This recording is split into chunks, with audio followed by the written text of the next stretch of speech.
5분 책방 오늘은 담을 넘는 아이 가지고 얘기해 볼까요? 간단한 줄거리하고 등장인물 얘기해 주세요.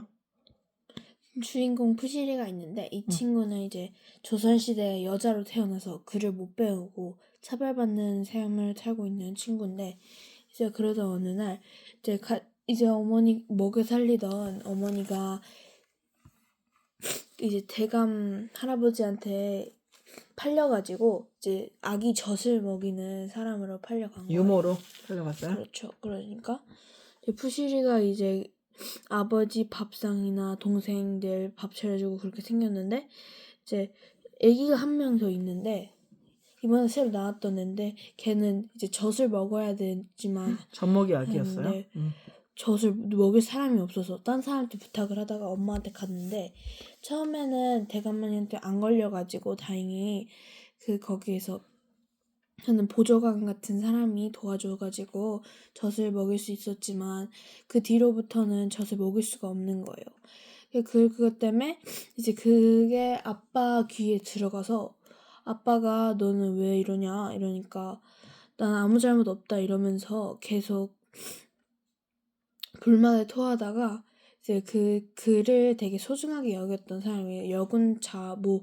그 책이 있었는데 그 책을 여군자전. 봤는데 맞아. 그 책을 되게 아끼고 소중히 했는데 그 책을 막 아궁이에다 던져가지고 불태워서 다신 가지 말라고 그럼 나도 가만히 안 있겠다 뭐 이렇게 얘기를 하고 사라졌는데 이제 푸시리는 글을 이제 배우는 게 이제 뭐라 해야 글 읽을 줄은 낙이었다. 몰라요? 읽을 줄 알죠. 어. 낙이었단 말이에요. 근데 그거를 사라지자 이제 아기밖에 돌보는 수가 없겠다라는 생각을 했는데 이제 아버지가 갑자기 어느 날 아기가 이제 엄마한테 갔다는 얘기를 해서 되게 기뻐하다가 어머니한테 없다고 하는 소리를 듣고 강제 아니야? 네. 그래서 이게 뭔가 싶었는데 맨날 아버지가 두는 탁자 위에 이제 아기가 있는 거예요. 그 아기를 이제 또 젖 먹여서 살리는 내용입니다.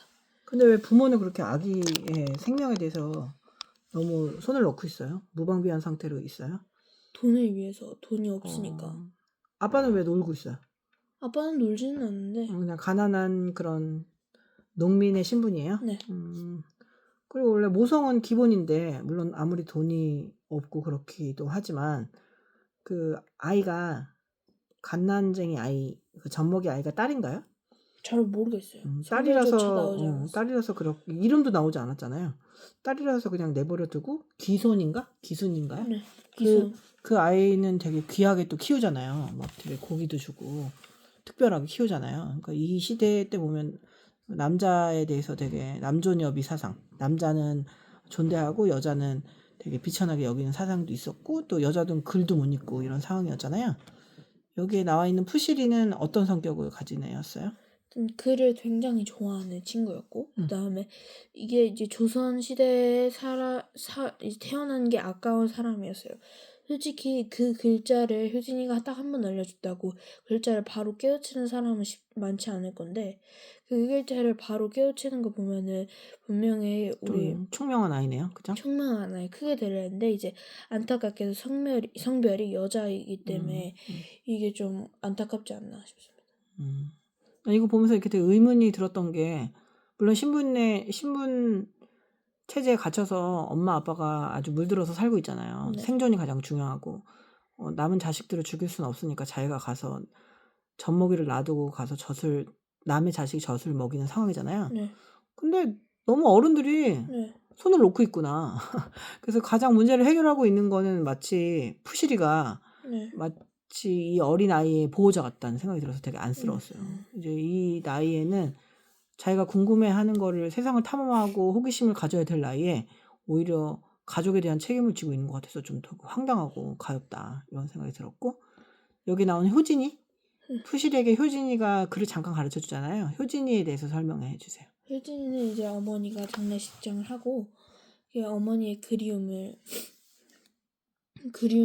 이제 글로 이제 그거를 떼어보려고 한 사람인데 효진이를 간단히 설명하자면 효진이는 이제 어머니가 여자도 글을 배워야 한다라는 마음다짐으로 효진이한테 글을 가르쳤던 사람이니까 효진이도 이제 그런 푸시를 보고 글자를 읽는 법을 알려주기도 하고 단어를 알려주기도 했습니다. 그러니까 글이라는 게 그냥 지금은 우리는 글을 다 읽을 수 있는데 안 읽는 애들이 많잖아요. 근데 예전에는 글이 아예 금지됐단 말이에요. 여자 아이들한테는 그 양반가에서도 글을 굳이 배울 필요가 있느냐. 그림이나 그리고 있지. 이렇게 하고 있는 상황이니까 글을 알고 모르고는 되게 큰 의미가 있잖아요. 글로 전할 수 있는 거하고 말로 전할 수 있는 건 다르니까.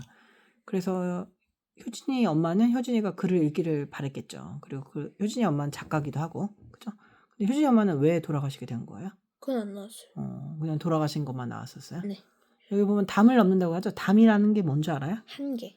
한계도 되고, 그건 이제 상징적인 의미인데, 한계라는 거죠. 담은 원래 뭐예요? 담 넘다가 도둑이 잡혔다. 담이 뭐죠? 벽이에요, 벽. 벽을 이렇게 넘는 거는 이게 벽에 갇혀 있잖아요, 사람들이. 그래서 이 벽 바깥을 보려면 담을 좀 넘어봐야 볼 수 있잖아요. 그죠?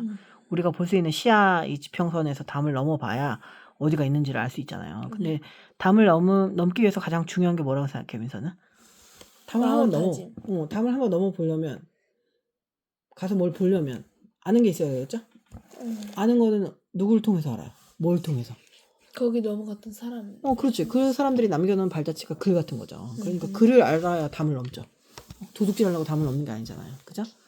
그래서 나중에 이 푸시리의 동생은 어떻게 되죠? 나는 이 푸시리의 동생이 죽는 줄 알았어요, 중간에. 그래서 이런 식으로 죽으면 너무 비극이다라고 생각했는데 죽게 되나요? 안 죽죠. 죽지 않고 어떤 식으로 푸시리가 해결하죠? 그냥 애를 안고 하는 걸로 이제 끝났어요.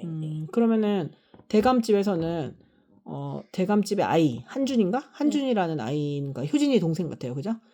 효진이의 동생을 구하는 게 더 우선인데 그 아이의 젖을 이 푸시리의 동생과 나누는 그러니까 것을 효진이 동생은 아니죠. 동생은 아니에요? 그러니까 나는 효진이 엄마가 돌아가셔가지고 그 아이의 아이로 생각했거든요.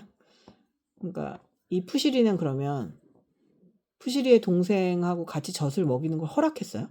대감님이? 아니. 그죠? 허락하진 않았죠? 근데 거기 선비라고 나오는 사람이 되게 중요한 말을 하는데 혹시 기억나요? 아니요. 기억나요. 그 선비가 행하는 거 따로 아는 거 따로 하는 삶을 살지 않겠다. 그러니까 행하는 게 뭐냐고 물어봤잖아요, 민서가. 행하는 게 뭐예요? 행하는데 요즘 말로 하자면 행동. 행동하는 거 아는 거 따로 행동하는 걸로 따로 하면 안 된다. 그죠? 그러니까 하늘 아래 생명은 다 중요하잖아요. 그래서 유모의 자식을 내 자식을 구하기 위해서 죽일 수는 없다. 이런 말을 하는 거죠. 여기에 나와 있는 등장 인물을 형용사로 표현하자면 푸시리는 어떤 형용사가 어울려요? 어떤 형용사로 우리가 잘 쓰지 않는 형용사도 상관없는데 뭐 예를 들면 우아하다. 아니 효진이 엄마는 우아하시잖아요. 되게 어려움 속에서도 희망을 잃지 않고 아이한테 다음 세대한테 뭔가를 알려주려고 하는 우아함이 돋보이는 엄마였잖아요. 그러면은 푸시리는 어때요? 이게 형용사인지 아닌지 잘 모르겠는데 이게 푸시리는 비극 같아요. 비극적인 아이다? 왜죠? 이제 엄마도 팔려가고 이제 자기 혼자 남아서 이제 집안일도 다 꾸려가야 되는 마당에 이제 동생까지 젖을 먹일 수 없는 것과 같은 상황이었고 그 다음에 아버지도 자기가 취미 좋아하는 여군사전까지 다 불태워 버렸으니 이만한 비극이 없잖아요. 비극적인 삶을 사는 아이다? 네. 이렇게 생각이 들어요. 근데 그게 다는 아니었잖아요. 그래서 이 아이 담을 넘는 아이는 결국은 푸실이잖아요. 그죠. 그러니까 비극에만 빠져 있지 않고 푸시리가 약간 변화를 하잖아요. 네. 거기에 대해서는 민서 어떻게 생각해요? 저도 동감이 돼요? 민서가 푸시리라면 자기 동생을 위해서 저렇게까지 적극적으로 나갈 수 있어요? 당연하죠. 자기 핏줄이고. 자기 핏줄이니까. 근데 그렇게 따지자면 엄마 아빠는 자기 자식이잖아요. 그죠? 그러니까 이제 이거는 좀 세대 간의 문제이기도 한 것 같아요. 너무 당연한 거야. 그냥 아이가 너무 많고 딸이니까 뭐 저 아이까지 신경 쓸 수 있나 이렇게 생각하는 부모님이잖아요. 그래서 되게 읽으면서 좀 황당하네, 이상하네 라는 생각을 했어요. 시대가 바뀌어도 어떤 부모가 저렇게 자식을 죽도록 내버려 둘 수 있을까? 이런 생각. 그런 잔인함이 그 잔인함인지도 모르는 부모에 대한 생각? 그런 게 선생님은 좀 분노스러웠어요. 한 줄 평을 하자면 이건 뭐죠? 담을 넘는 아이. 담을 넘는 아이, 용기가 필요한 아이. 담을 넘는 데 필요한 용기가 필요한 아이. 그리고 평점은요? 저는 5점 만점에 3.5. 5점 만점에 3.5? 네. 왜요? 1점은 왜 빠졌죠? 뭐 1.5가 빠졌다기보다는 3.5처럼 약간 담백한 내용이었고 근데 아까도 알다시피 부모가 애를 버리는 건 좀 이해가 잘 안 됐고 그래서 마땅한 이유가 필요했는데 그 이유가 정확하게 나오지가 않아가지고 별로 그렇게 이입이 되지는 않았습니다. 설득력이 좀 없었다. 부모 방면에서. 네. 이 책이 그렇게 쉽진 않지 않았어요? 좀 약간 예전에 말이 많아가지고 고어라고 해가지고 그런 말이 많아서 읽는데 역사적으로 배경 지식이 없었는데 읽기 어렵진 않았어요?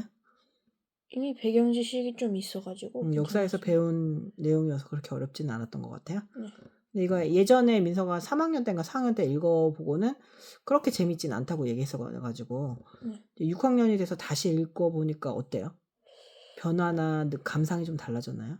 아니 뭐 느낌은 똑같습니다. 그렇게 재밌지는 않은 것 같아요. 재밌진 않고 이입이 되는 그런 건 아니에요? 네.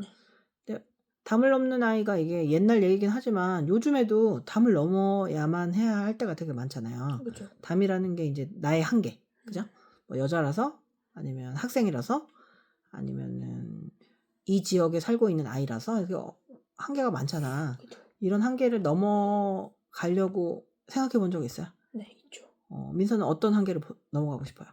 저는 이제 남이 생각하는 민서도 한계가 될 수 있거든요. 그러니까 어떤 걸 넘어가고 있죠? 저의 한계요?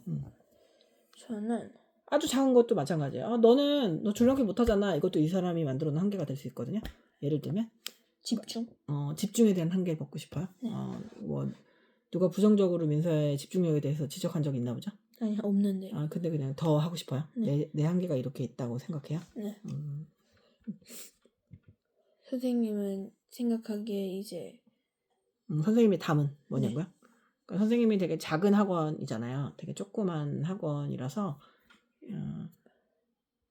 아이들하고 되게 책을 좋아하는 아이들을 많이 만나고 싶거든요. 근데 이제 조그만 학원에 아이들도 이제 다 동네 아이들이에요. 그래서 책에 많이 접한 친구들은 아니라서 그런 게 어떻게 하면 책을 좋아하는 아이가 아니라 안 좋아하는 아이가 책을 좋아할 수 있을까? 이런 게 선생님이 그런 방법에 대해 내가 못할지도 몰라? 라고 생각하는 게 선생님의 한계인 것 같아요. 그러니까 좀 영민한 아이는 되게 자연스럽게 책을 접하거든요. 근데 책을 안 접했는데 좋아하게 되는 거는 되게 좀 의미 있는 일인 것 같아요. 그죠? 우리가 이렇게 아무도 보지 않는 유튜브에서 서로 이렇게 이야기하는 거 있잖아요. 쇼츠가 많고 막 재미있는 것들이 되게 많은데 우리가 책을 읽고 이렇게 긴 호흡으로 얘기하는 것도 흔하지 않은 일이죠. 그죠? 근데 이 흔하지 않은 것도 담을 넘는 일이라고 생각해요. 그래서 이제 그게 선생님은 되게 짜릿해요. 민서는 어때요? 저도 민서도 그렇게 생각해요? 전혀 그래 보지 않아서. 그래서 민서랑 나중에 이제 민서가 커서 그 데미안이나 네. 욕망의 진화 같은 거 선생님하고 얘기하면 얼마나 행복할까 이런 생각이 들어요. 네. 네.